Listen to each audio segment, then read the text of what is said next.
અમરેલી જિલ્લાના બાબરા પંથકમાં સાર્વત્રિક મેઘમહેર યથાવત રહેતા ડેમમાં નવા નીરની આવક થઈ છે। 2 દિવસથી સારા વરસાદના કારણે બાબરાના કડિયારા રોડ પર આવેલા રામપરા ડેમમાં નવા નીર આવ્યા છે। રામપરા ડેમ અડધો ભરાઈ જતા ખેડૂતોમાં ખુશીની લહેર ફેલાઈ હતી। ડેમની આજુબાજુમાં ખેતીની જમીન ધરાવતા ખેડૂતોમાં ખુશીનો માહોલ સર્જાયો હતો।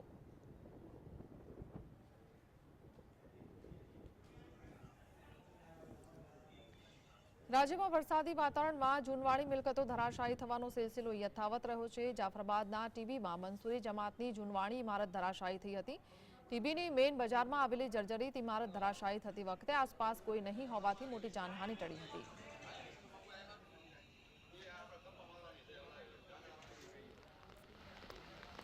તાપી જિલ્લામાં પડી રહેલા અવિરત વરસાદ વચ્ચે નદી નાળામાં પાણીની ભરપૂર આવક થતાં જિલ્લામાંથી પસાર થતા લો લેવલ પુલ પાણીમાં ગરકાવ થઈ ગયો છે। તાપી જિલ્લામાં કુલ 8 જેટલા લો લેવલ પુલ પાણીમાં ગરકાવ થતાં વાહન વ્યવહાર બંધ કરવાની ફરજ પડી છે।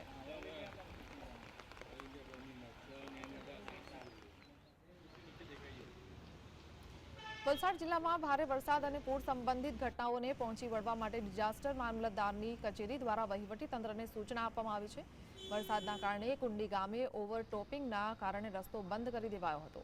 માર્ગ વાહન વ્યવહાર માટે બંધ કરાતા વૈકલ્પિક રૂટની વ્યવસ્થા કરવામાં આવી હતી। 6 થી 12 સુધીનો વરસાદ આપણા Valsad તાલુકાનો 27 mm, Dharampur તાલુકાનો 20 mm, Pardi તાલુકાનો 15 mm, Kaprada તાલુકાનો 16 mm, Umargam તાલુકાનો 8 mm અને વાપી તાલુકાનો 20 mm વરસાદ મળી કુલ ટોટલ 106 mm 2, 7, 24ના વરસાદ